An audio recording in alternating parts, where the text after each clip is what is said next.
दोस्तों नमस्कार। आज आपको मैं उत्तर प्रदेश के कौशाम्बी जिले में अधिकारियों के द्वारा किए जा रहे भूमि संबंधी विवादों के निपटारे से संबंधित कुछ प्रकरण आपके सामने रखने जा रहा हूं।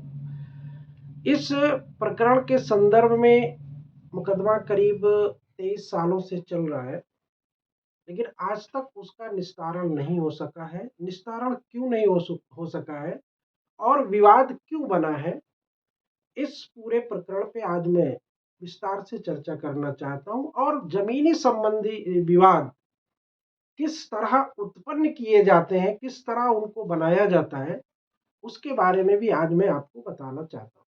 ये मामला ग्राम सभा दरियापुर जीता का है, जहां पर एक व्यक्ति है मुनव्वर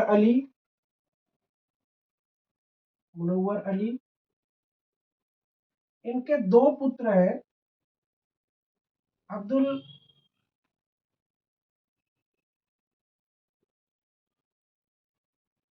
शकूर और अब्दुल सत्तार।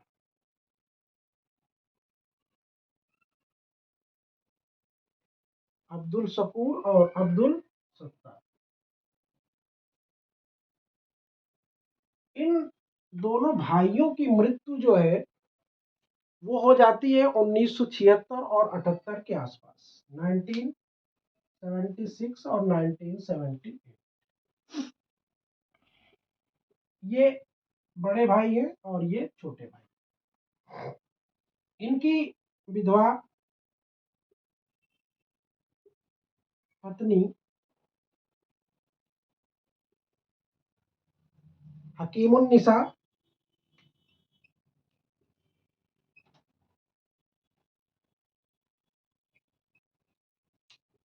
इनकी विधवा पत्नी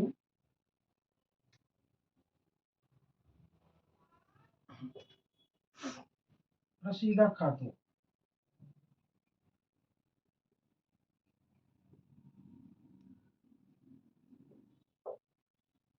ये अपने अपनी सेपरेट प्रॉपर्टी पर काबिज है।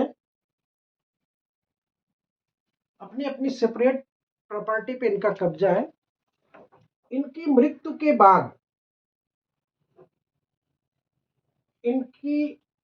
के बाद इनकी प्रॉपर्टी खाता संख्या 195,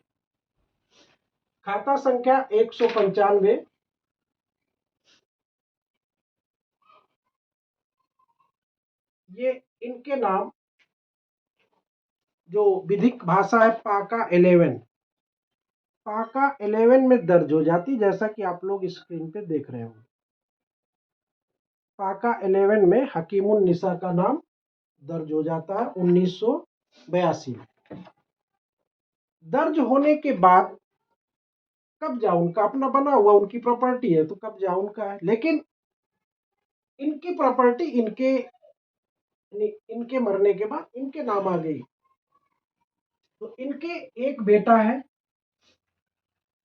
अब्दुल इसरार।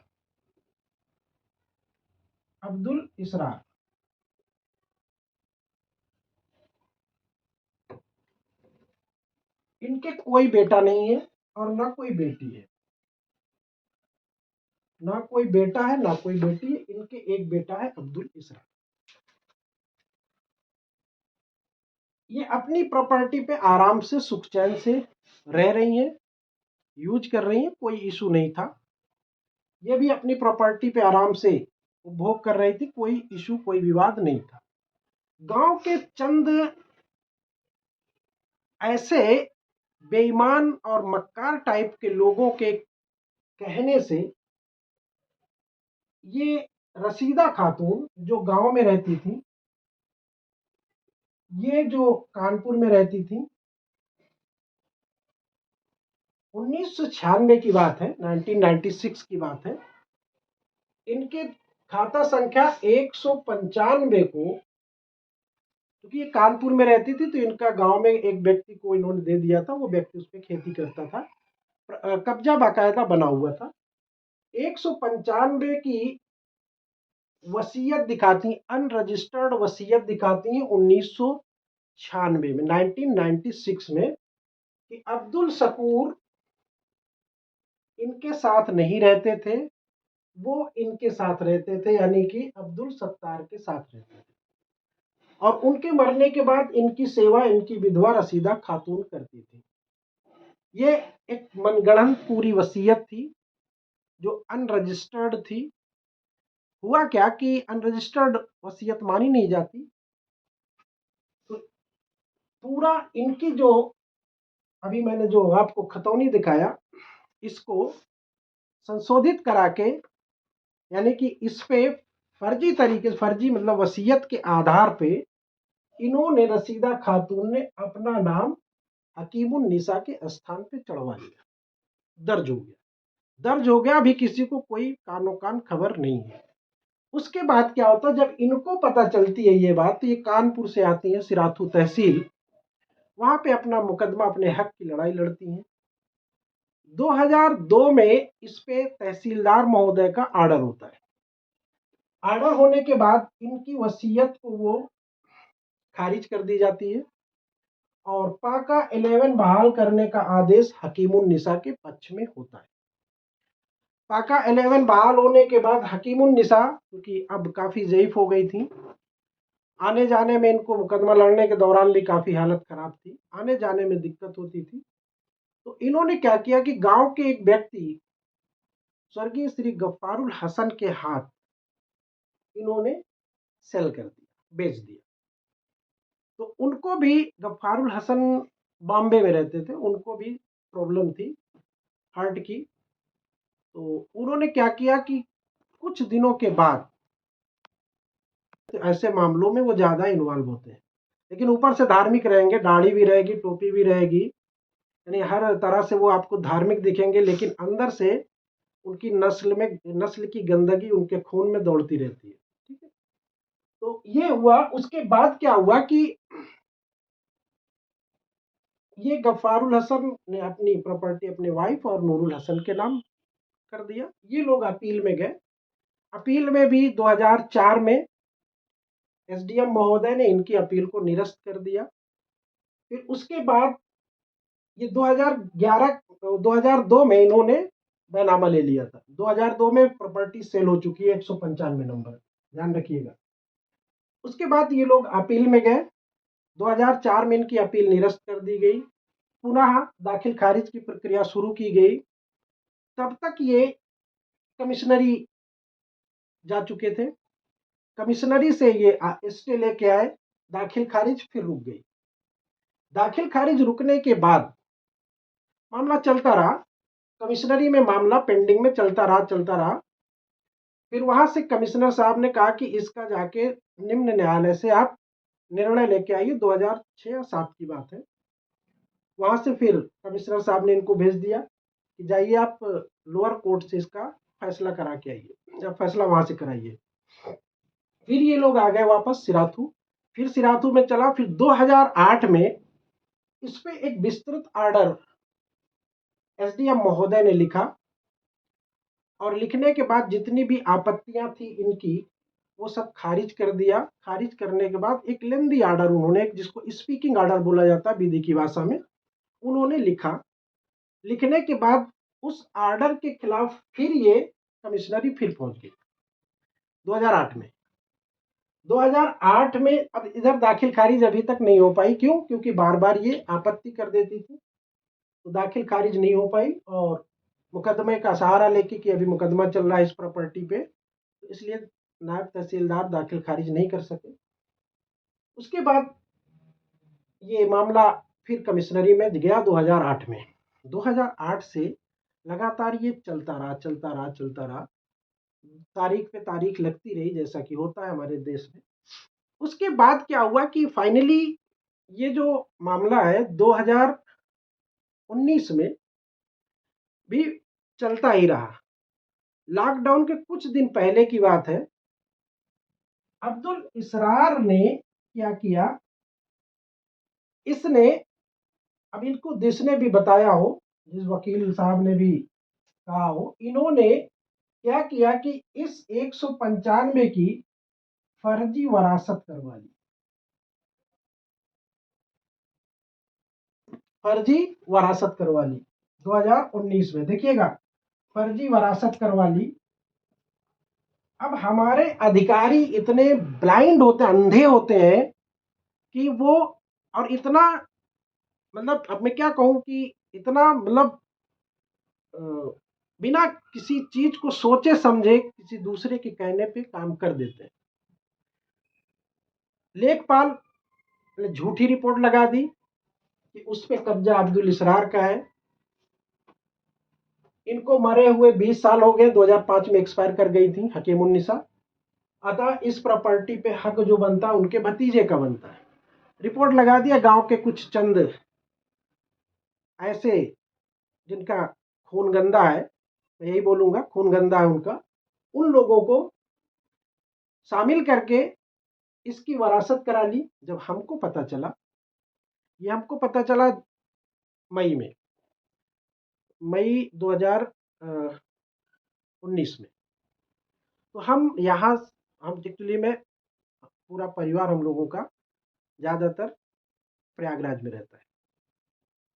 जब पता चला, पता क्यों चला कि ये वरासत, फर्जी वरासत करवाने के बाद इनकी अमल दरामद भी हो गई थी। अब ये इस प्रॉपर्टी को बेचने के लिए पार्टी ढूंढ रहे थे। जिस पार्टी के पास गए ये बेचने के लिए, वो पार्टी हमारा हमारे जानने वाले थे, या हमारे वो बहुत पुराने दोस्त थे। उन्होंने हमसे पूछा कि भाई आपके यहाँ की एक प्रॉपर्टी बिक रही है, क्या वो सही है? हमने पूछा उनसे, लोकेशन लिया, फिर खतौनी मंगाई, तो देखी तो वहां पे इनका नाम अब्दुल इसरार का दर्ज था। हम गए, नायब तहसीलदार साहब उस वक्त जो थे उनके पास, उनको सारी स्थिति बताई। हमने कहा सर इसका मुकदमा पेंडिंग में है अभी कमिश्नरी में, और वो अभी चल रहा है। आपने वरासत कैसे कर दिया? बिकी हुई प्रॉपर्टी की वरासत नहीं हो सकती है, ये क्लियर कट है। कोई भी प्रॉपर्टी अगर सेल हो गई है तो उसकी वरासत नहीं हो सकती है। लेकिन सिराथू तहसील के जो वकील साहब लोग बड़े तेजस्वी हैं, बड़े ज्ञानी हैं। वो फर्जी काम में बड़े तेज रहते हैं। फर्जी काम बहुत अच्छे से करवाएंगे, लेकिन अच्छा काम, सही काम करवाने की उनकी हिम्मत नहीं है। उसमें भी वो कानून बताएंगे दुनिया भर का। तो कुछ लोग, कुछ वकील है, सारे वकील नहीं है, ध्यान रखिएगा। और कुछ वकील तो ऐसे हैं जो अपना जमीर बेच के जिंदा है, अपना जमीर बेच के जिंदा है। और कुछ वकील वाकई में बहुत अच्छे हैं।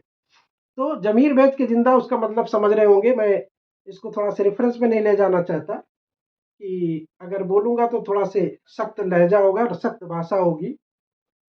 तो ये वरासत के आधार पे जब तहसीलदार साहब को, नायब तहसीलदार साहब को जब इंडिकेट किया, कि उनको बताया गया सारी हकीकत, तब कब्जा हमारा 21 साल से चला आ रहा है, रजिस्ट्री हमारी है, फसल हमारी हो रही है, सब कुछ हमारा हो रहा है।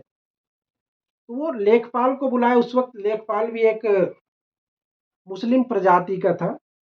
अब मुस्लिम लोगों में कहा जाता कि इनका ईमान बड़ा अच्छा होता, लेकिन आज के संदर्भ में वो बिल्कुल गलत है। और दर बेईमान जो आजकल मिलेंगे आपको, ज़्यादातर मुसलमानों में ही मिलेंगे, सब नहीं होते, कुछ होते हैं। और खासकर वो मिलेंगे जो बहुत ज़्यादा अपने आप को धार्मिक स्वाब करेंगे। ठीक है, सुनते जाइएगा, इसमें कोई बुरी बात नहीं, सच बात है। उस लेखपाल ने रिपोर्ट लगाई, उसकी उसको बुलाए नायब साहब की, बताइए आप ऐसा गलत काम करते हो? आपको गांव में सर्च नहीं करना चाहिए किसकी प्रॉपर्टी है, क्या है, कैसे नहीं? तो नायब साहब ने अपनी गलती को स्वीकार किया। उन्होंने रेस्टोरेशन लिया। रेस्टोरेशन लेने के बाद उन्होंने उसको विड्रा कर लिया, तुरंत विड्रा किया कि गलती हो गई। और कमिश्नरी से भी उन्होंने रिकॉर्ड मंगा लिए। उन्होंने कहा ये तो बहुत बड़ा फॉल्ट हुआ आपके साथ। उन्होंने विड्रा कर लिया। विड्रा करने के बाद उन्होंने एक तारीख लगा दी, उनका रिटायरमेंट होगा, वो चले गए। मामला चलता रहा। फिर वही जानते हो, तारीख पे तारीख कोरोना आ गया, फिर मामला सब पेंडिंग में चला गया। फिर दाखिल खारिज की हम लोगों ने कोशिश की 2019 में, इस 20 में। फिर हमारे वकील साहब कुछ कलाबाजी कर गए। अब वो कलाबाजी ऐसी है कि वो कहीं नहीं जा सकती। वो अब बस इतना मैं कहूँगा कि वो अपने प्रोफेशनल इथिक्स जो होता है उससे बियॉन्ड गए। वो प्रोफेशनल इथिक्स से वो बियॉन्ड गए, यानी वो एक जो वकील और क्लाइंट के बीच जो एक संबंध होता है, जो एक विश्वसनीयता होती है, उस विश्वसनीयता को उन्होंने तार तार कर दिया। उन्होंने उसमें फेल्योर हुए। उसके बाद उन्हीं के भरोसे फिर भी हम पड़े रहे, कोई बात नहीं, चलता रहा मामला। उसके बाद क्या हुआ कि 2023 में अभी 12 अक्टूबर 2023 को हमारे एक नए नायब साहब आए। उनको भी बताया गया कि इस पे कब्जा किसी दूसरे का है, खेती कोई दूसरा करता है। करने के बाद अब जो भी हुआ हो उसमें आप सब लोगों को बताने की जरूरत नहीं, खुल के मैं नहीं बता सकता। उन्होंने एक पक्षी आर्डर कर दिया हमारे वकील साहब की रहते हुए ने, कि हमारा वकील भी वहां पे मौजूद ही रहते हैं करीब करीब। अब सुनते जाइएगा, पूरी कहानी बड़ी दिलचस्प है। रहते हैं, मौजूद रहते हैं, डेली उनका भी तारीख लेना देना बताना सब चलता रहा। 12 अक्टूबर को आदेश होता है कि पुराना आदेश जो 2019 में जून में 5 जून 2019 को हुआ था, वो बहाल किया जाता है। ये नायब साहब ने कर दिया। वो व्यक्ति फिर एक्टिव हुआ, यानी अब्दुल इसरार फिर एक्टिव हुआ, और ये फर्जी वरासत फिर करवा के फिर आप अमल दरामद करवाने के बाद बड़ा खुश हो गया कि अब चलो अब तो मेरी हो गई, अब मैं बेच दूंगा। फिर पार्टी ढूंढने लगा। जब पार्टी ढूंढने लगा तो फिर वैसे ही हमको फिर पता चला कि हमारे एक मित्र ने हमको बताया कि वो तो बेच रहा। भाई उसमें क्या हुआ? मैंने कहा यार वो चल रहा है, अभी नायब तहसीलदार के यहाँ पड़ा हुआ है मामला। कह रहे नहीं भाई, उसका नाम चढ़ गया है और वो बेचना चाह रहे हैं। अच्छा, ऑनलाइन रिकॉर्ड मैंने देखा, वाकई में चढ़ा हुआ था। 12/10 की बात है। हमने अपने वकील ये बात हमको 30 अक्टूबर को पता चली। सुनते जाइएगा। हमारे वकील साहब ने इतना भी गवारा नहीं समझा कि हमको वो बता देते कि साहब इसमें ये ऑर्डर हुआ है, आपको जो करना आके करिए। वो तो हमको थर्ड पार्टी से पता चला। वही मैं कह रहा हूँ ना कि प्रोफेशनल इथिक्स के बिल्कुल बियॉन्ड है कि एक वकील की ये भूमिका कतई नहीं होनी चाहिए, ये अपने व्यवसाय से धोखा है। तो उसके बाद जब हमको पता चला तो फिर गए नायब साहब के पास। नायब साहब फिर जब कहानी सुने तो उनको फिर लगा कि ये तो फिर गलत हो गया। तो अब वो मामला, कहने का मतलब ये कि वो प्रॉपर्टी अगर बिक गई होती, भाई तो इतने दिन के बाद हमको पता चला, अगर बिक गई होती तो कौशाम्बी में एक दूसरी, हो सकता है कि खूनी, जिसको बोलते हैं, अभी कुछ दिन पहले इसी जमीनी विवाद में खूनी संघर्ष हुआ था। तो अगर वो बिक गई होती या नहीं भी बिकी होती, ये कब्जा करने की कोशिश करते जैसे एक बार कर चुके हैं, तो उसमें एसडीएम साहब और सीओ साहब ऑन द स्पॉट जाके काफी इनको समझाया कि आप गलत हो और दोबारा इस जमीन पे मत आना।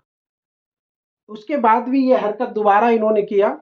हमने इसके खिलाफ 420 कंप्लेंट भी किया था, लेकिन वहां पे भी वकील साहब बड़े तेजस्वी थे, उन्होंने भी कुछ नहीं किया, वो एज इट इज पड़ा हुआ है। तो कहने का मतलब ये कि इस तरह के अनर्गल मामलों पे कितना तवज्जो देते हैं हमारे अधिकारीगण। हम जाके बोलते हैं कि साहब ऐसा ऐसा हो गया है, तो ठीक है अपील में आइए,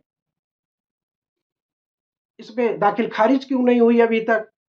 तो अब उनको यही जवाब देते हैं कि आप ही के कोर्ट में, आप ही की कोर्ट में तारीख पर तारीख लगती है, उसमें हमारा कोई दोष नहीं है कि दाखिल खारिज क्यों नहीं हो पा रही। दोष हमारे कोर्ट के ना बैठने का या उसके समय ना होने का है। अब इधर ये मामला होने के बाद मैं अवगत ये कराना चाह रहा हूं कि ये मामला आप लोगों को क्या लग रहा है? क्या ये इसमें पूरी तरह से ये बंदा जो भूमाफिया बना हुआ है, खाली इसी तरह प्रॉपर्टी को अपने नाम करवा के फर्जी बेच के भागना चाहता है? अगर आपकी अपनी होती जमीन, सही होती, पाक साफ जमीन आपकी हिसाब से होती, तो आप नाम चढ़वा लिए, आराम से उसको जोतिए, करिए खेती, अगर हिम्मत है तो। फिर हमारी हिम्मत होगी तो हम भी उसको निकल करेंगे, टाइम हमारे पास होगा तो फिर हम देखेंगे।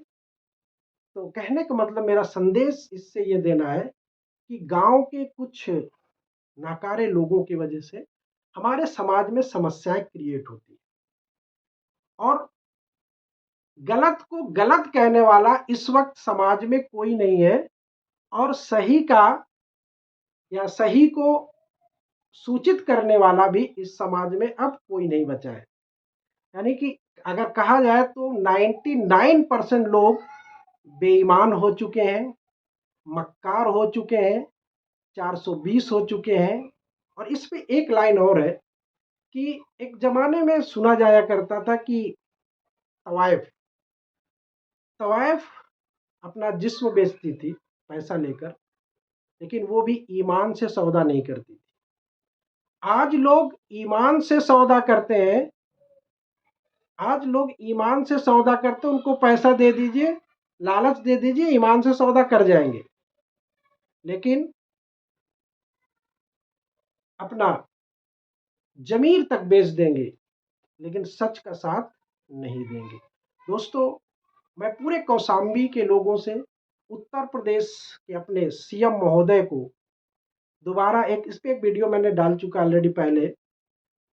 सीएम महोदय को दोबारा इसके माध्यम से ये सूचित करना चाहता हूँ कि अधिकारियों की जो कार्यशैली है वो विधि से नहीं चल रही है। बस इतना आप समझ लीजिए कि विधि से नहीं चल रही है, वो सिर्फ और सिर्फ दूसरे माध्यम से चलाई जा रही है।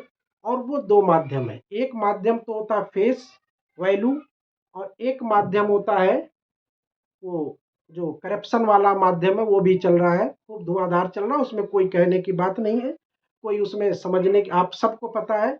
और कौशाम्बी में जितने भी लोग इस तरह से पीड़ित है, या जिन भी लोगों को बार बार परेशान किया जा रहा है उनकी प्रॉपर्टी पे दखल कब्जे से लेके, वो लोग अभी मैं नहीं बोल सकता हूँ, लेकिन इसके माध्यम से आपको सूचना मिल गई है।